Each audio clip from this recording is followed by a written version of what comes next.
Halo semua. Hari ini, kita akan menggali lebih dalam tentang sistem asuransi sosial di Jepang, sebuah sistem penting yang melindungi kehidupan kita. Mendengar tentang asuransi sosial mungkin terdengar sedikit rumit, tapi mari kita pelajari bersama, satu langkah demi satu langkah. Pertama, mari kita mulai dengan dasar-dasar asuransi sosial. Hampir semua orang dewasa yang tinggal di Jepang diharuskan untuk bergabung dengan asuransi pensiun dan asuransi kesehatan. Tergantung pada tempat kerja dan cara Anda bekerja, Anda mungkin juga perlu untuk bergabung dengan asuransi pengangguran dan asuransi kecelakaan kerja. Keempat jenis asuransi ini secara kolektif disebut asuransi sosial. Masing-masing asuransi ini menyediakan dukungan di berbagai aspek kehidupan kita. Asuransi sosial dikelola oleh pemerintah nasional dan pemerintah lokal.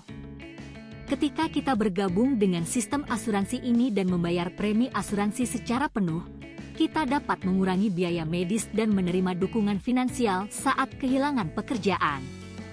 Ini adalah alasan mengapa asuransi sosial sangat penting bagi kita. Sekarang, mari kita lihat lebih detail tentang masing-masing jenis asuransi. Pertama, asuransi pensiun dan asuransi kesehatan yang seringkali berkaitan dengan banyak pegawai kantor. Asuransi pensiun adalah sistem yang mendukung kehidupan Anda setelah pensiun, berdasarkan premi asuransi yang Anda bayar selama bekerja. Di sisi lain, asuransi kesehatan membantu mengurangi beban biaya medis saat Anda sakit atau terluka. Dan bagusnya, asuransi ini juga mencakup keluarga Anda. Selanjutnya, tentang asuransi pengangguran. Ini adalah asuransi yang memberi Anda dukungan finansial saat Anda kehilangan pekerjaan. Anda akan menerima dukungan untuk biaya hidup selama mencari pekerjaan baru atau mengikuti pelatihan kejuruan. Juga, jika Anda perlu mengambil cuti dari pekerjaan untuk merawat anak atau anggota keluarga, ada dukungan tertentu yang tersedia. Asuransi kecelakaan kerja adalah sistem yang memberikan dukungan jika Anda terluka atau sakit karena pekerjaan, atau terlibat dalam kecelakaan saat dalam perjalanan ke atau dari tempat kerja. Asuransi ini sangat penting untuk melindungi keselamatan dan kesehatan Anda di tempat kerja. Bergabung dengan sistem asuransi sosial ini diwajibkan oleh undang-undang, tetapi hanya berlaku untuk orang yang bekerja di tempat kerja yang berlaku. Ini berarti pegawai tetap dan orang-orang yang bekerja di bawah kondisi tertentu perlu bergabung.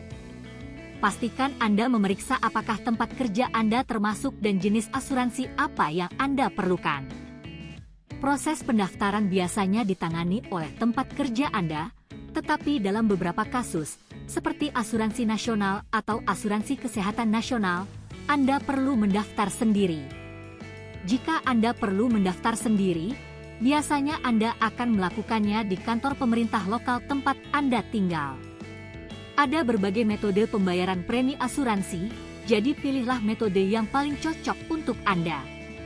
Selain itu, ada juga sistem uang pengembalian satu kali untuk mereka yang berencana kembali ke negara asal atau meninggalkan Jepang dalam waktu singkat.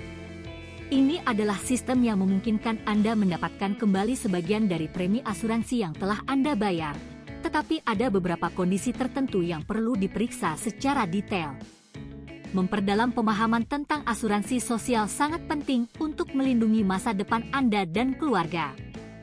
Jika ada yang tidak jelas, jangan ragu untuk bertanya kepada tempat kerja Anda, kantor pemerintah, atau konsultan profesional. Semoga video ini membantu Anda untuk lebih memahami asuransi sosial. Itu saja untuk hari ini. Mari gunakan asuransi sosial dengan cerdas untuk menjalani hari yang lebih tenang. Sampai jumpa di video berikutnya. Selamat tinggal!